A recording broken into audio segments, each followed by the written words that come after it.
share the presentation here today with Dresden Farhan. Hey, Dresden, how's it going?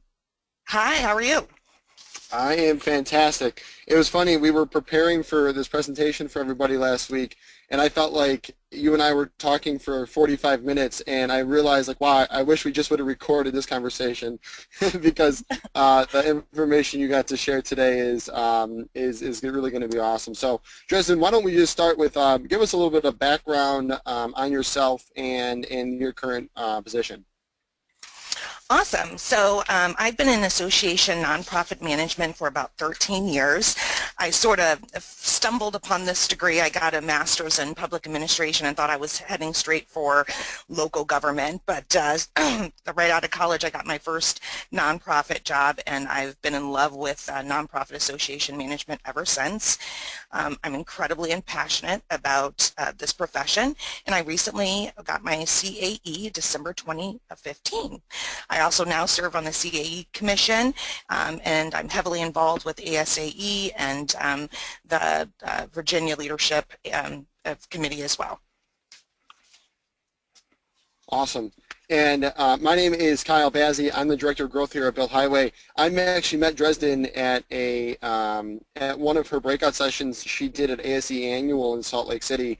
And I absolutely just fell in love with the topic she's talking about.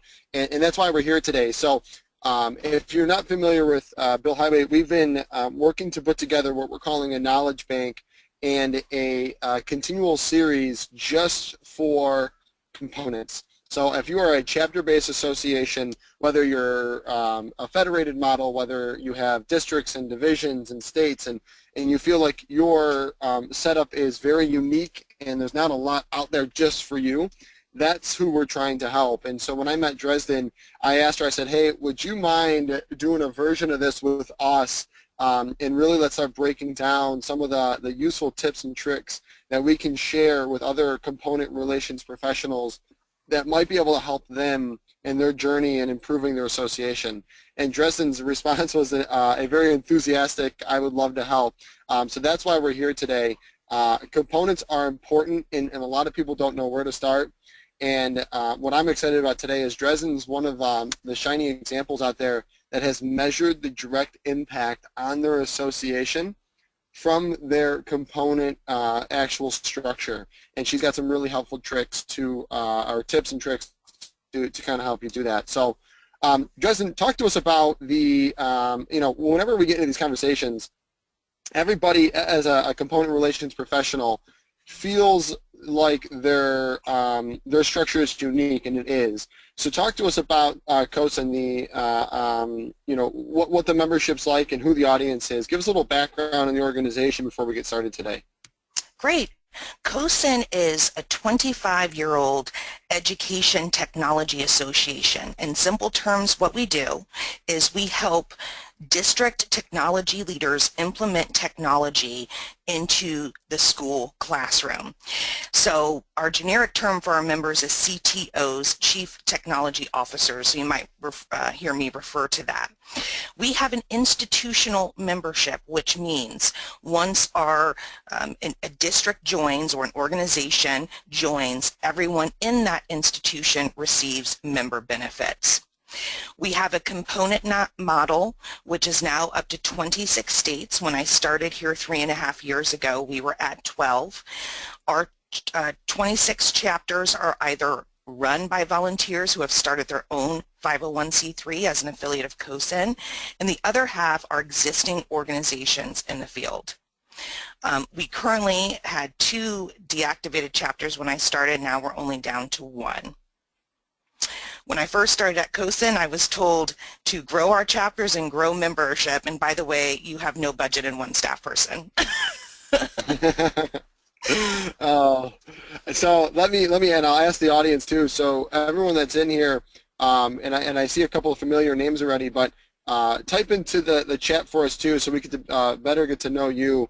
How many chapters do you have? How many people at headquarters do you have that are in charge of growing membership or creating a healthier operating system through the chapters that you have based right now? I see John and Brandy and Lisa. A bunch of people are already starting to chat in. So continue to share your information with us as Dresden's kind of sharing her story. We find that it just resonates a lot better. So you just said, Dresden, you had to grow chapters with zero budget and essentially one staff person at a time. Now I know that you've doubled staff and you have two now. Um, Yes. Talk to us, because that's such a familiar scenario where they say you need to fix this, but by the way, the resources are going to be really scarce. Where, like in your mind, when that was given to you, like where did you start? Well, where I had to start was really trying to figure out how I was going to attack such a large problem. We had declining membership. Our retention rate at the time was at 48%. It was dismal. And in 10 years, we had only added the 12 chapters. And our chapter leaders were full of distrust, and there was a lot of strained relationships. So I had to really come up with a framework of, number one, how am I going to fix this system, and then how am I going to strengthen it? And I knew that it had to be twofold. How do I set up the framework to acquire new chapters? How do I strengthen the chapters that I already have? And how do I increase that value proposition that engages members through the components? I also knew that I needed to be ahead of the issues. I have to be able to pinpoint red flags exactly when they happen and tackle it to the ground as soon as I can. Yeah, and so you touched on something there too that we often we've been hearing and have a lot of dialogue around with our audience and our CRPs that the relationship. So you have this twofold issue. One is you as a CRP inside headquarters have to navigate this landscape to get the national or international staff on board, but then you're also dealing with this weirdly adverse relationship with your chapter leaders because they look at national as some kind of like quote unquote big brother. How did you kind of navigate that to get both done? A, making sure national's on board with whatever you're going to roll out, but then B, you got to find a way to get this thing adopted by these chapters, these state associations or local components. The first thing I did is I had to get leadership involved because as we all know, as people work in components, the message is heard if it comes from the board, the message is heard if it's coming from the CEO. And in order to gain that trust from my new board and my new boss, I needed to actually create a really good framework where once I sort of came up with that framework and convinced them of the direction I was planning to go, I knew that they could put trust and faith in what model I came up with. I read a lot of Bob Harris, CAE, he's an association consultant, and he does a lot of work on looking at component relations as franchises, so comparing them to a Starbucks. And I think a lot of the work that he does is really, really it could be really, really used in association component, management, because you're able to really adapt his particular thoughts and opinions and prospects to this chapter model. So what I knew that I needed to do immediately is also determine what makes a good component. And so by using his framework, structure, strength, and stability, I always say that equals a strong component, I sort of identified what makes a good component, which is there up on the screen. They're providing a good member experience. They are willing to build the brand awareness and don't go rogue with new logos. They will deliver the products and services of National and are willing to also invest in other offerings with National, which leads to a really great shared revenue model. For us, for COSIN being a small association in the education profession, we are really looking at that shared revenue model to drive our work with chapters. And so it was critical that we have chapters that come on board who are very willing to work with us and have win-win situations. And lastly, the sustainability of the organization is critical. So once I put this framework into place, that is when I started to put together the tactics and plan, if you will, for each chapter and for prospective chapters. Okay, so let's talk about the structure. So, one of the things that we want to convey to everybody too is, and we got a lot of questions coming in too, which is great. So, Charles, great to see you here. Lisa, John, Brandy, keep the questions coming as you guys have them. We'd love to answer those either as we can now or at the end. So please keep those questions coming. So let's jump into this framework. And Bob Harris is such a great resource. So if anyone hasn't read his stuff or looked him up, please make sure you do. So Dresden, with everyone's association being a little bit different, this is really important, is you got to find the structure and the framework that works for you. So first off, how do you do that? Like, do you go to the whiteboard and try to figure out what works inside your organization, or what was that kind of discovery like for you? Well, I really use the structure, strategy, sustainability as sort of my main areas to acquire new chapters and to strengthen new chapters. So when I talk about structure, I really talk about the arrangement of the organization as it interrelates to the other systems. So how do we communicate with the chapter, and how does the chapter communicate with us? And that's really also about that revenue sharing and that brand. Next is really the strategy as a method or plan chosen to bring about the desired change, such as achievement or a goal, a solution to a problem. This is what a lot of folks I know don't do, is just strategic planning with each of their chapters.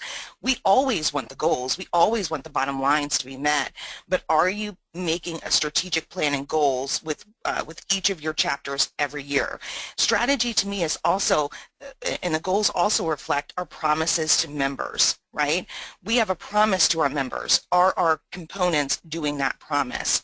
And lastly, sustainability, the endurance of system and processes to support continuous success. So that's member value and sources of income.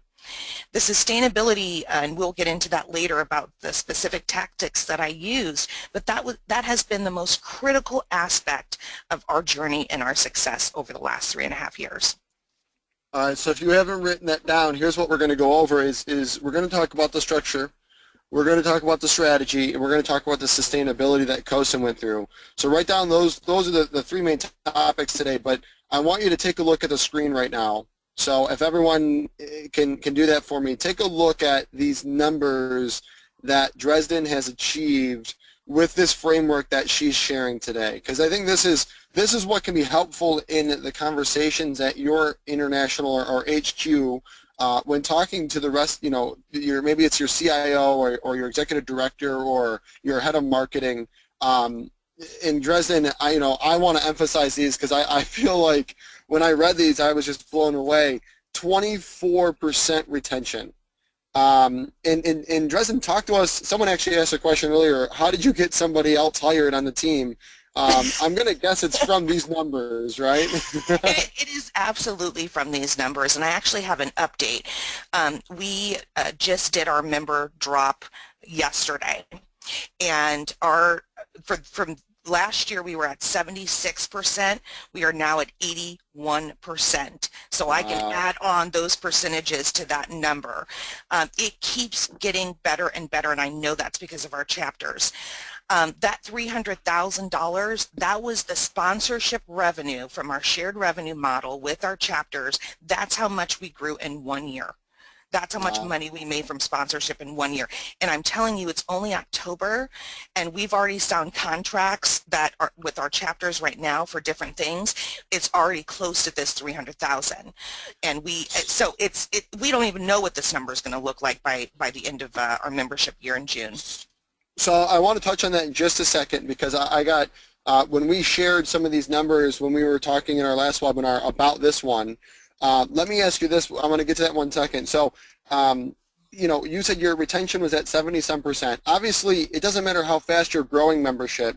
If you can't retain it, it's going to get harder and harder to grow. So not only did you retain 24%, but you increased membership by 38%, and you ship in some of these states. So this new structure that we're talking about today, those are the results, right? I want to ask you this out of curiosity.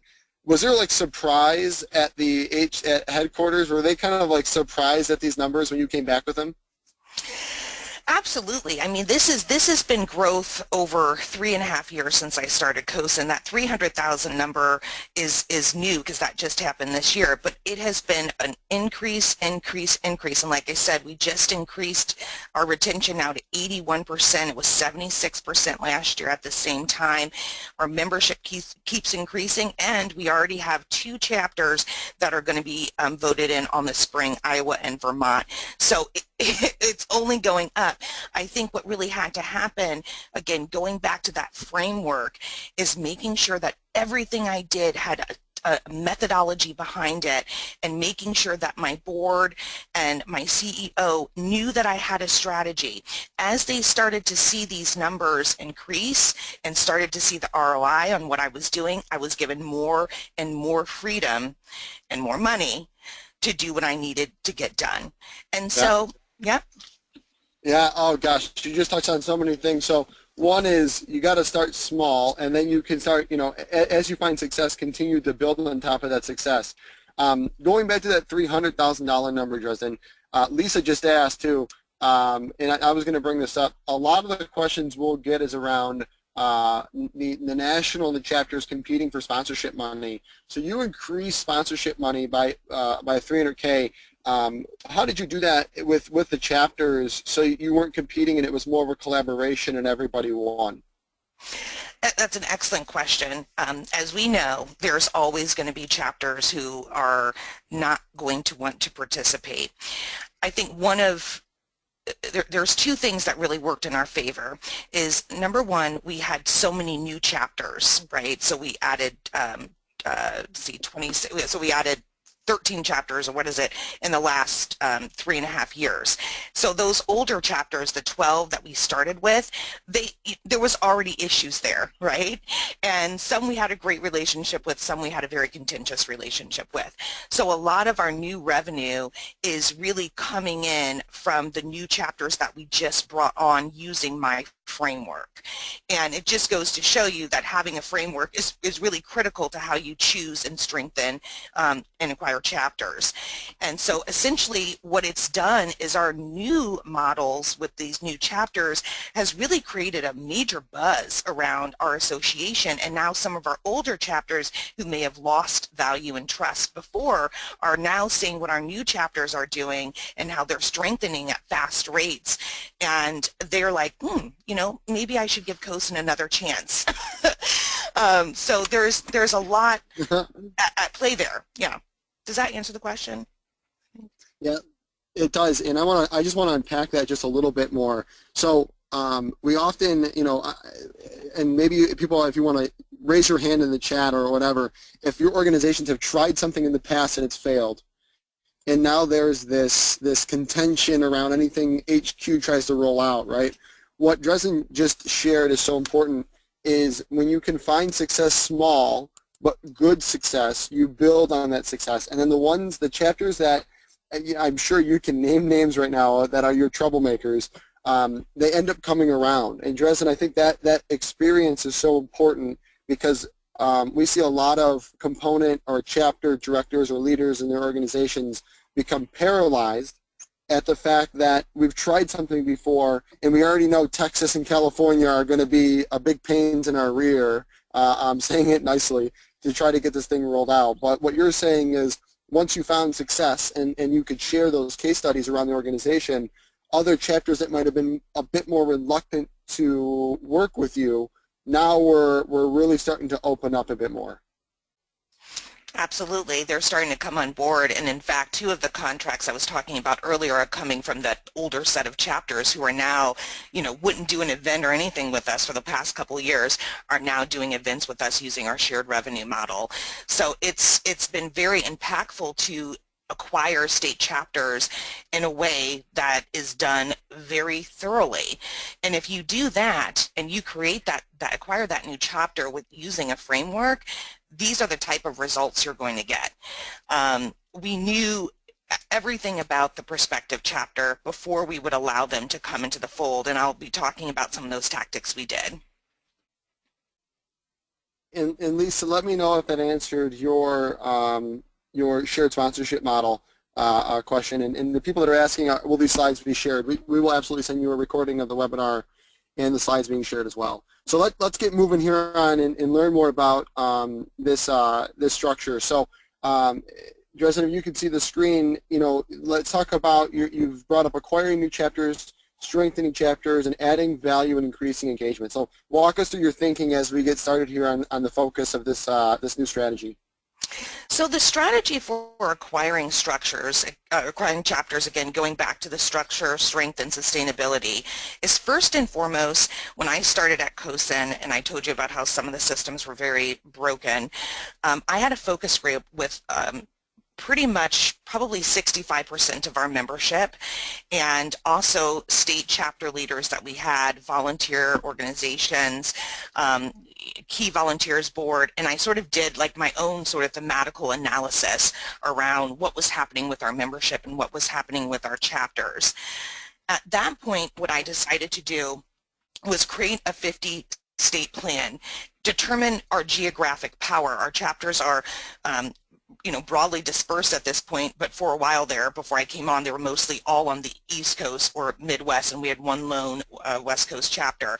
So I wanted to make sure that we are meeting the geographic needs of our chapter, and of course, our members were low in states that did not have a chapter. So that was a great way to sort of build membership. The second thing I needed to do was research all of the volunteers and research organizations. These are folks who were identified as partners in a lot of the focus groups I did with the members, and I took a lot of these leads and I did my own research on these. Who are these organizations? How long have they been serving their membership in their state? Is there a lot of turnover at that organization? Do they have a strong board? For volunteers that would contact me about starting a COSIN state chapter, it was the same thing. I would reach those volunteers. Where do they work? How dedicated are they? Have they written books about our profession? Are they actual leaders in their state? Those kinds of things. I thought it was really important to make sure that as you acquire new chapters is that any potential prospects that come in, they're just thoroughly vetted. And it actually helps you determine, is this going to be a chapter that will be a major partner and a major asset to my organization, or is it going to end up being a chapter that is going to compete with us? And that, to me, is just some of the most difficult pieces of having a component model is it a true partnership or is it competition? And a lot of our chapters had ended up like competition. So then as we went through this process, we did SWOT analysis on potential chapters, strengths, weaknesses, opportunities, threats. We also, and this is the big, created an assessment tool for grading the quality of each chapter. And I mean, that was amazing for us because when we looked at different prospects in the state, we actually had a genuine way of sort of benchmarking what our goals were and then having a real reason to reject an organization or reject a volunteer. So it sort of leveled the playing wheel for the competition in terms of someone wanting to start a chapter, but it created an honest way for us to really assess them. So for all the potential partners and volunteers that we found, we scheduled meetings with each one. And it wasn't just 1 or 2 or 3 meetings. It was probably over 12, 13, 14 meetings with each state before they became a COSIN state chapter. Our part is all about vetting the new chapter. Lessons learned from all of this is that I felt like weak chapters require a lot of work and a lot of hand-holding. And if you acquire a chapter in a way that is very methodical and specific, you're not going to have a lot of weak chapters and all that comes with it. I also think, too, it's important to know that you can dissolve a chapter. Of course, you have my CEO and my board who, they get really, scared around, oh, we're going to deactivate a chapter. But you know what? Sometimes that's okay. We have to let these things go in order to move forward. Hmm. And lastly, this process takes a lot of effort, and there will be a lot of issues, but it is Hmm. an absolute right way to do it. So, Dresden, you touched on a lot of things that we're getting some great questions on. Let me rip off a couple of questions right now that I think are applicable. So when you talk about creating these new chapters, and it's like this, it's almost like you're getting this momentum, right? With these new chapters that you can prove out why this works so well. So either taking early adopters or these newer chapters to create that momentum. Charles asked, what is your minimum membership size for creating a chapter? And are there expectations that those chapters will grow to a certain minimum size in a specified time frame? Is that part of that assessment? For us, it was not, it's really not a part of our assessment. I mean, we are actually really looking at states that have no COSIN membership or barely COSIN membership, and that it becomes a great prospective state for us. What we do is we do set up goals and strategic plans every year for each of our chapters, and so that does has some membership metrics attached to it. We try not to make it overwhelming and make it more, we make it more about the relationship and how we work together than did you get your 10% this year. So I would, yeah. Okay, good, good. Yeah, and I see a couple more people. Make sure you write all this down. I'm going to switch to the next slide in just a second. We talk to people about the law of diffusion of innovation, where you have your innovators and early adopters to get to this tipping point, to get to like the early majority and the later majority, and then you always have your laggards that just are never going to adopt. What I really am impressed with by what you did with COSIN was you really understood focusing on the ones that you could align with would help change the mindset of the ones that were stuck in their ways. And I think that's one of the biggest issues that component relations professionals face is this reluctance to change, whether at the national office or your chapters. And something that you did incredibly well was focus on the ones that were willing to work with you early on. And then you saw that tip over into people that weren't willing to work with you now willing are willing to, and that you're finding so much success with. And absolutely, and I would say the point about the assessment tool and grading the quality of a prospective chapter is critical. If that's not something that people are doing now, they certainly need to implement it. It needs to be 100%, whatever grading system you use.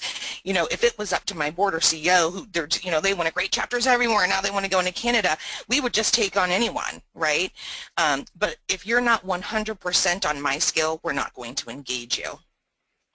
So let's talk a little bit about, I got the acquiring new chapter slide up here, but we're getting a lot of questions on, can you share what some of those requirements were, whether that's that assessment tool or whether that's when you're looking at the chapters. We had Lisa, Brandy, John, a few people ask what those requirements were, the chapter affiliation guide, if you could share that. Can you give us a little more details on that? Sure. Absolutely. So number one, we wanted to weed out any potential conflicts of competition and future competition. So what we insisted upon is if you become a COSIN state chapter, we must have unified dues, and that COSIN National collects dues, and then we remit payment to you as a chapter on a quarterly basis. And that's just a policy that will not change. Two, we needed to have a sense of leadership that was sustainable. So when we looked at potential people, let's say as volunteers, how long has this person been in the profession? Are they actually a leader in their state? I would say 60% of our membership has, a graduate degree or a PhD. These people are lifelong educators. Are they consistently serving and leading their profession in their state? Are they volunteering in their state? We want to make sure that that leadership group was geographically diverse within the state. So we're pulling from all of the resources in the state. in terms of that leadership board who will run that chapter, but we wanted to make sure that all of those people that would be a part of that leadership team are really invested. I would say next, we looked at the shared revenue model, and we looked at the potential for opportunities around a shared revenue model. So is it an advocacy day, lobby day? Is it professional development events? Is it going to be webinar offerings? Are you going to be doing a CTO mentorship program, which several of our states are doing now and getting state funding for? What is the value that you want to bring to your state? And that's just a big question that we ask. If there's organizations or folks that don't really understand what they want to do, they just want to create a chapter, then we tell them to go back to the meal, you know, to the thinking wheel on that. Another big piece is our certification. It's about 5 years old. That's another statistic I didn't give you all in this presentation, but it's grown tremendously since we've added all these chapters. We have chapters now that are doing bulk purchasing of the CETL certification, but that's one of our requirements is, are you going to push our products and services, and maybe not just push and market them and talk about them, but are you going to take that certification? Are you going to host a study group? You know, all of those things. So there's just a ton of ways to grade the quality of the chapter, and those are just some of the ones that we did. Great. So keep the questions coming in, guys, if you have more on that, because I feel like there's still some more to unpack. But let's jump over to strengthening chapters. So we talked about lessons learned. Let's talk about strengthening chapters here real quick, Dresden. You know, first question I would have for you too, as we're starting to go through this, is how do you help from getting the people to pull out? A chapter relations professional once said to me, pull out the pitchforks and torches whenever you try to make a change. How do you go about strengthening these chapters where they're gonna hear you? Oh, absolutely. I think that's really funny. First and foremost, what we did is, and I'll say this a lot through the presentation, is many of the changes that we made in implementing new policies and procedures for our older chapters, it always was a board directive that came from the board or from my CEO. It never came from me, although it was all of my, obviously, ideas. We needed to make that statement, and for all of you on this call, I know you know what that means. We also created a state chapter advisory group, and this has been the best thing ever that we've done. The advisory group is made up of a few chapter leaders, geographically diverse. It's made up of about 1 or 2 board members. It's made up of staff. I myself am not on the state chapter advisory group. I'm just a liaison when they need information. And what this group does is basically advises the state chapter models that we set forth, and they are always there to sort of bounce ideas off with us and check on chapter growth. And so now this advisor group is now sort of setting this new level of leadership again, which, you know, new policies or procedures are actually not coming from me. They're coming from the advisory group, which is made up of your peers. And so it's created a really interesting dynamic. For example, one of the things that we did is we created a state chapter scorecard, and every year the chapter gets a certain, you know, they get their card, and through the year we will check off if they're meeting the requirements to sustain themselves and to be a healthy chapter. Some of those things on a scorecard could be, you know, how often are you holding your board meetings with your board? Are you making sure that you are recruiting new volunteers in the leadership, so as the chair moves over and the vice chair and all of that? Are you consistently sending out communications to our membership, and what is that information that you're sending out? Are you building that value and that brand? Lots of different ways to score a chapter, but what happens is as we get as we do the scorecards throughout the year, we give them to the advisory group once a month for them to review the scorecards and then if there's a chapter that is sort of struggling or maybe hasn't checked in with national or whatever have you, they will say, okay, you need to contact this person. So when I make contact with that chapter, it's me making contact as a director from the advisory group. It's not necessarily coming to me. We also the advisory group reviews the state chapter agreements every year. They also review all the strategic plans of the chapter and make sure the chapter and the national office are in alignment. If we get feedback from them, we will immediately call the chapter and talk through that. What we also did to strengthen our chapters, and this was great, is we changed the location of our annual conference. And this is something I had recommended last year. We're doing it this year, and we're only going to have our national conference where we have a big, dense population of state chapters. And so we're having it in Chicago, Illinois, and every state around Illinois is a COSIN state chapter. We've never done this before. This is going to be a really amazing and very special annual conference. We're already getting them involved. Gosh, there's so much there to write down. I know at least one person in here in our audience today just started the advisory working group last week, so I'd love to hear from him on how that went. And let us know if you have any questions on that. And Dresden, I love the changing the conference to a dense area as well. So moving on to more of the strengthening chapters, I just pulled the next slide if you want to walk us through this.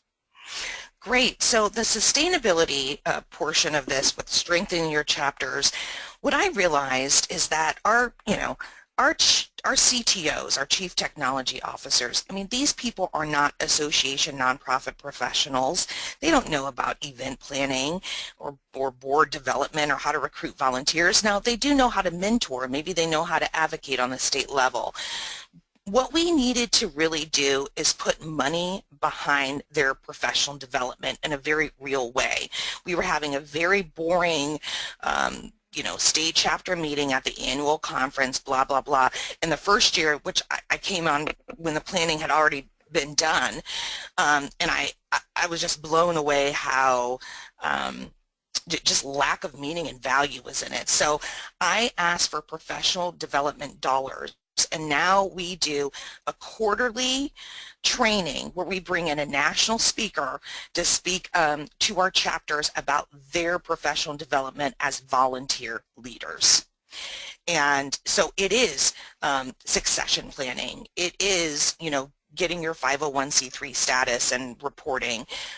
It is, managing volunteers, how you put on an event, etc. All of those things that they're already trying to do. Because what I realized as a small staff, if I don't equip my chapter leaders to be the best chapter leaders, it's going to create more work that I'm doing for them on their behalf instead of them doing it and building it, right? And so the next thing that we did was created how-to and cheat sheets. I know a lot of folks do this. We did that around renewal, promotion, event planning, marketing. Any way that I can equip them with a template, a message where all they have to do is click a button and send, that's what we set up for them because they're busy professionals. But I know that if I do something, they will do it, right? So it's just providing them with the materials. We also did e-learning videos, which I think are really picking up. A lot of folks say, you know what, I don't have time to be on your quarterly call.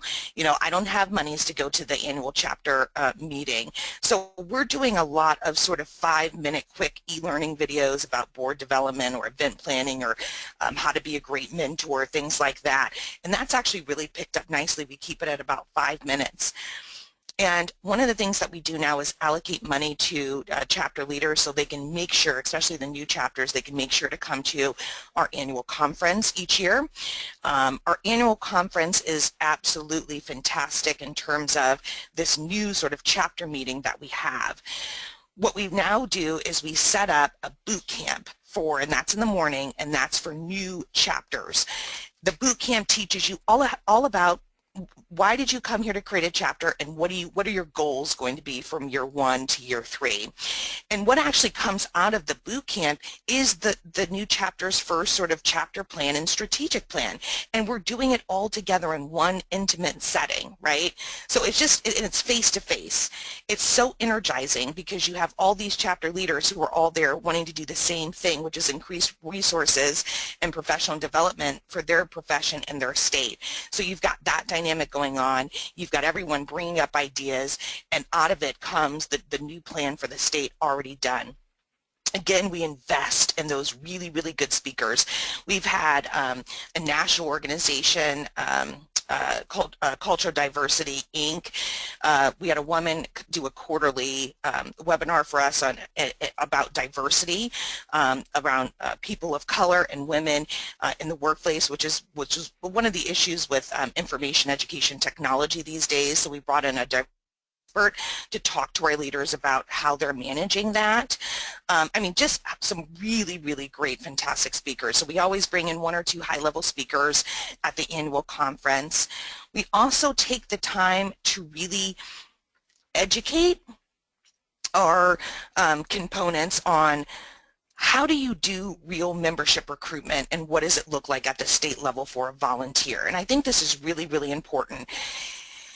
It kind of goes back to the other person's question, one of the things that we do, again, we make it easy for them to be membership recruitment, but one of the tactics we did is we found all of the conferences around technology in the state, and we will then reimburse or pay a certain amount toward one of our chapter leaders to go to that event and submit a session.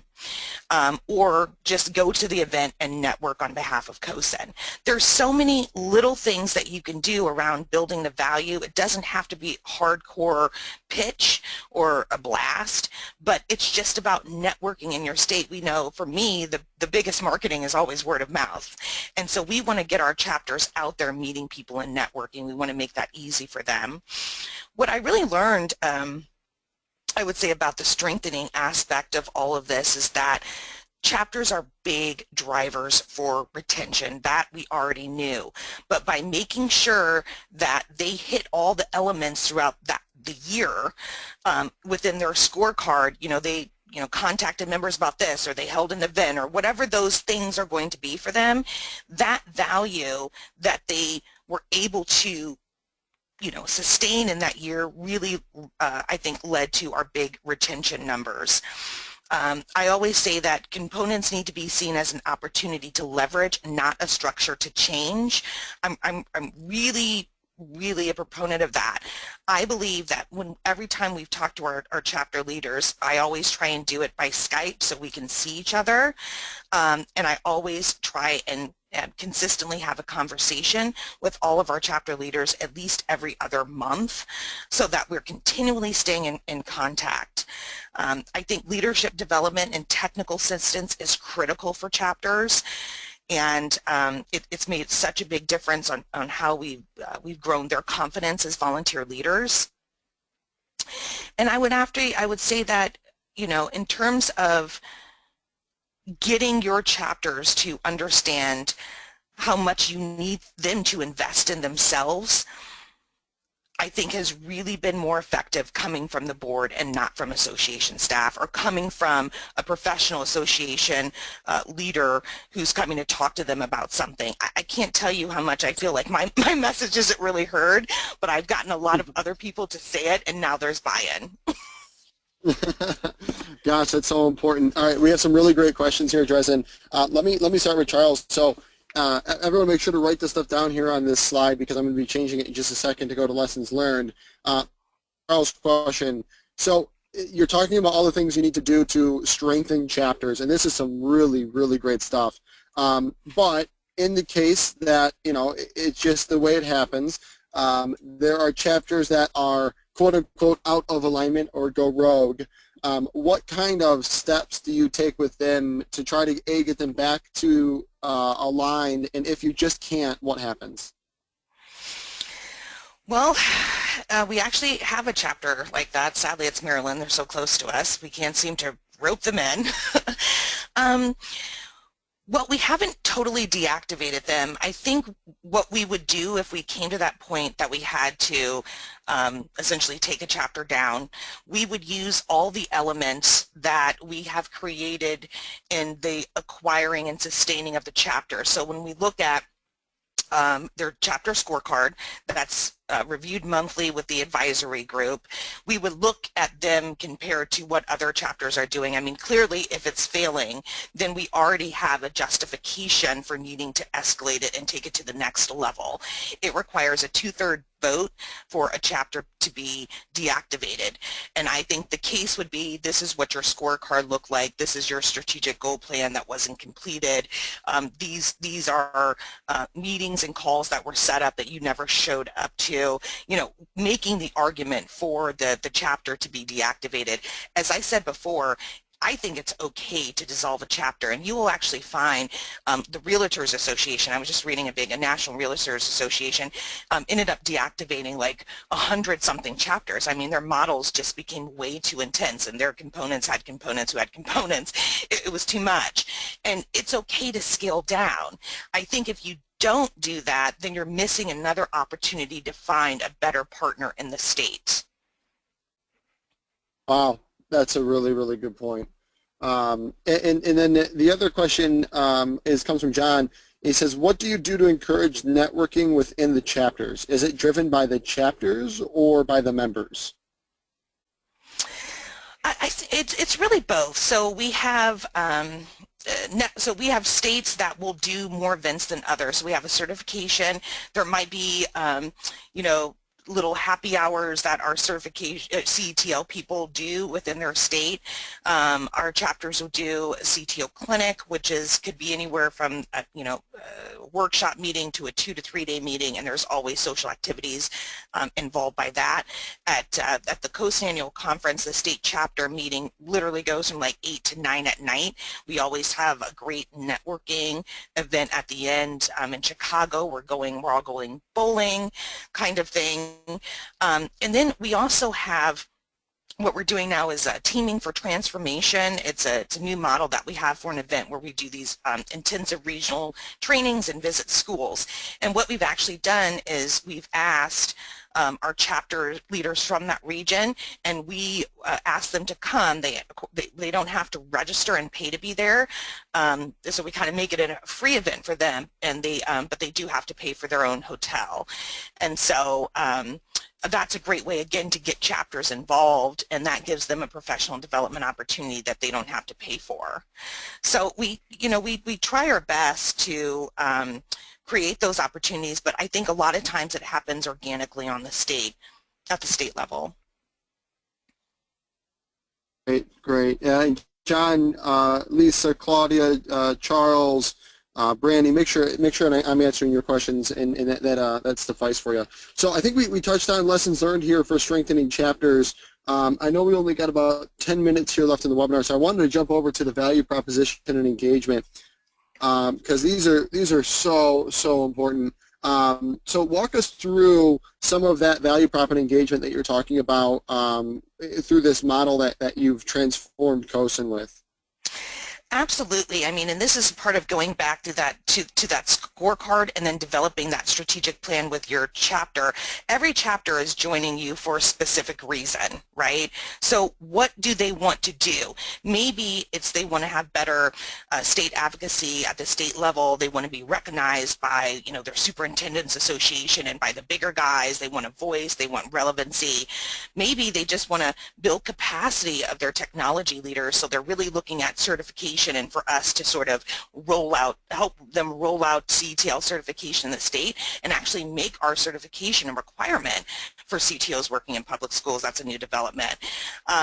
So whatever it is, we have to work with them so they can do their objective in their state. We're not deciding that objective for them. As long as what they're doing aligns with COSIN, we're happy to do what they want. So one of the things that um, we've tried to do is make sure that we're creating really good templates for welcome messages and orientation messages. So when you have new members that come on in the state, we automatically trigger an email to that state chapter leader and basically have them send that and put in a personal message.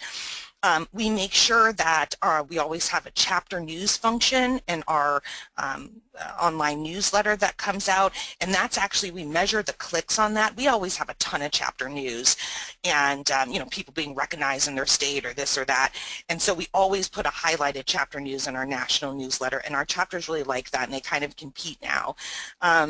We also do a lot of toolkits for our chapters. You know, sometimes I think like the toolkit model is a little old, right? You know, here's this big bulky toolkit, and we know that most of our members and most of the way that people work nowadays is it's on a computer and or on a device.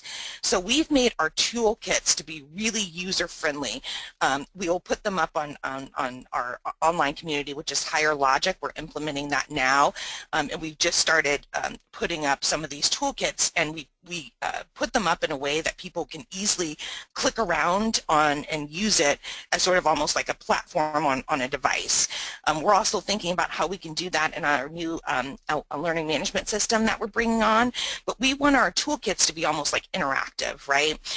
So our toolkits could be anything from the advocacy piece, anything to how to set up a successful mentorship program and then get state funding for it. And here's a big one. It's including our chapters and the overall organization strategy. And that means actually including them in our strategic planning of our organization. Some people might be like, whoa, but that's actually what we did last year. We implemented that. I think I talk about that a little bit later, but I'm just going to hit on that now. I think it's critical that chapters and components be a part of your strategic planning session. How? You don't have them show up at the 3 to 4 day workshop in, you know, in the mountains with the board and everyone, but what you do is you pull them early and say, you know, COSIN is going through a strategic planning process of X, Y, and Z. It's going to be our 3-year plan, our 5-year plan. We want input from you. Where do you see us growing? What are some of your thoughts or visions about COSIN National? What, as a chapter, do you think would benefit you if COSIN, you know, went this direction? Just whatever it's going to be. This was a letter that would come from our board member or CEO that said, your input is critical for us. You are the lifeblood of our organizations. All of your ideas are worthy of being discussed. We may not implement them or include them, but we need, this is your way to participate and give us feedback and help give us some direction. I cannot tell you how much that won our chapter leaders over. I mean, even our older chapters and some that, you know, are still kind of healing from the past were very much moved by the fact that, you know, they felt like they got a voice and they felt like they were heard. And I will tell you, a lot of the information we received, we actually did include a lot of that in our new 5-year strategic plan. So that was awesome. But again, we never guaranteed that their, you know, input was going to be acknowledged, you know, or written in, but we did give them the opportunity to participate. So to that note, what we also did is we included components in our overall organization strategy. So not just what our vision is for the next 3 to 5 years, but also all of our components of our organization. So certification, initiatives, education. This may sound crazy, but we probably on average poll our chapter leaders, you know, maybe once or twice a month. And this is, again, something we set up 3 years ago that said, we are revamping this program and we are putting you all first, or we're putting you in the middle, and we're creating win-win partnerships. In order to do that, there needs to be two-way, double-loop learning type communication. And so now if certification is going to be doing this, or if we're launching this new ed tech thing here, we will poll our chapter leaders and say, hey, this is something we're thinking about, give me your perspective. You know, and you might find that, you know, we might get the best idea from a chapter leader about something. If we're not including them, we're not making them a part of our strategy, and vice versa. Now, Dresden, are you polling all of the leaders or just that advisory group? No, our chapter leaders, we have 180 chapter leaders. We're over 180 chapter leaders. We're polling our chapter leaders. These are people who run that state chapter, who sit on the board of that state chapter. Awesome. Wow. So, and we got a bunch of other questions that coming in too, and I'd love to hear from the audience. Um, how so maybe something that you learned that you can do that Dresden's doing that'll help you guys in your association, or anything that you're doing that you'd like to bring up that could help everyone else too. So just kind of overview, because we're unfortunately running out of time here, Dresden. I feel like, gosh, you and we need to do a whole nother webinar because this is fantastic stuff. Just general, like looking back on it, hindsight being 2020, you shared a lot of tools and resources today that we're going to send all this out to make sure everyone has. But just kind of looking back on it, what are some lessons learned or advice that you'd give give yourself at the beginning of this journey? Certainly this slide, I think, is critical, is just be ahead of the issues. I mean, you want to use the member focus groups that you do and the state chapter focus groups that you do to synthesize and conceptualize the issues for today and for the future. That is critical. If you know that, for an example, this organization that is your current state chapter is trying to go in a new or different direction, or is, almost creating a competition structure, you have to know that right away, and you have to be on top of it, and you cannot be afraid to address the situation. So use all the ways that I communicated and and polled with the focus groups in order to sort of synthesize what the big top 5 issues were. I think all of the work around acquiring new chapters is that we now have, 13 new powerful, awesome chapters. It's because I did the work, the environmental scan. We did sort of predictive analysis, if you will, on how successful this chapter would be, really using the historical data of that existing state, the education system, or if it was an existing organization, how that organization was performing in the state. So I think we were really able to have enough information to make good decisions about the chapter. None of the best things I love to do in terms of predictive analysis, and this may answer the question about how you deal with these road chapters, create scenarios for different issues and what would be your process for solving them. So we actually do this a lot with some of our old chapters. We found out if a chapter used our logo on an event and we got no proceeds for it, or like crazy things that happen. What are the 3 scenarios that we're going to take to address this, and what do we think the outcome of each is going to be? Because we have to remember that we're dealing with people, we're dealing with relationships, right? And we don't want to treat, we don't want to break up. We want to solve the problem. So I love doing the scenario work with chapters. I would say, yeah, go ahead. Oh, no, go ahead, Dresden. Go on. Oh, and I think also one of the biggest sources for me has been the ASAE component relation resources. I think they're amazing. Their committee puts out a lot of professional development around components, and obviously Kyle is amazing and does a lot of work around this issue. So just hearing people's stories, listening to people's stories, and being able to communicate, to participate on an online community where you have other component relation professionals, I think is really important. Right on. No, I couldn't agree more. And Dresden, it's funny, we're getting a bunch of people asking, hey, we would love to do a part 2 to dive deep on some of more or deeper looks on your tools. And I just want to say, Dresden, thank you so much for doing this, because you didn't have to, and you're donating your time to help others, but that's what it's all about. And so first off, thank you so much, Dresden, for taking the time today and all the time and preparing for today with us as well. Absolutely. I love sharing my story, and I know I feel like I would love to do a deeper dive as well, because there's real specific tactics that we did, and I sort of brushed over a lot of it. But my information, you can always get my information and contact me. I'm always willing to help and bounce ideas off of you guys as well. Awesome. So what we'll do is, if you're okay with it, Dresden, we'll send out the information in the follow-up email with the recording. And we have a few more webinars coming up. RIP Chapter Volunteers, Are You Haunted by Volunteer Turnover and Burnout? out coming up next week. The week after, we're going to be with association trends and doing chapters versus national, creating a stronger, more collaborative association. And then the week after that, we actually have another association coming on with us, talking about their experience there and what they've done. So we're going to continue this weekly and continue to share knowledge. Dresden, I'm going to take you up on your offer and find a date in the future after that to dive deeper into some of those tools as well, because I feel like you're a wealth of knowledge that a lot of people can get a ton of help out. Great, sounds good. Awesome. Well, everybody, Lisa, yes, can you share the registration links with the slides? We absolutely will. So you'll get a follow-up email, everybody, with these slides. We'll include Dresden's LinkedIn and her information if you want to reach out directly. I will work with Dresden and buy her lunch or dinner at some point to continue to encourage her to share her information and knowledge with us. And then hopefully we can get a deeper dive with some of those tools scheduled. And you'll also get the recording here from this webinar. So if there's any further questions, please just send them back to us, or if there's other topics you want us to dive into.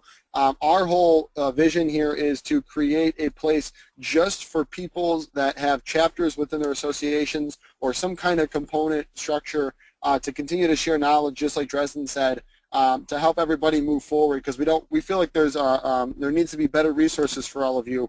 Sometimes you guys are left on your own little island. So once again, I just want to give so many thanks to you, Dresden. I love talking to you, and I feel like if you and I were just on a podcast, this could turn into a 4 or 5 hour conversation just with everything you got going on. So thanks again for taking time out of your busy schedule to share all this with us. Thank you. You're welcome. All right, everybody. You'll also get these additional resources sent out, specifically the Bob Harris information that Dresden used to form her framework and structure. And as always, if you have any questions, please email us. We will connect you with the right people, resources, or tools that you are looking for to strengthen your associations and chapters. Until next time, we'll see you guys next week. Again, Kyle Bazzi here from Bill Highway. Thanks for everybody for the questions and attending. We'll talk to you next week.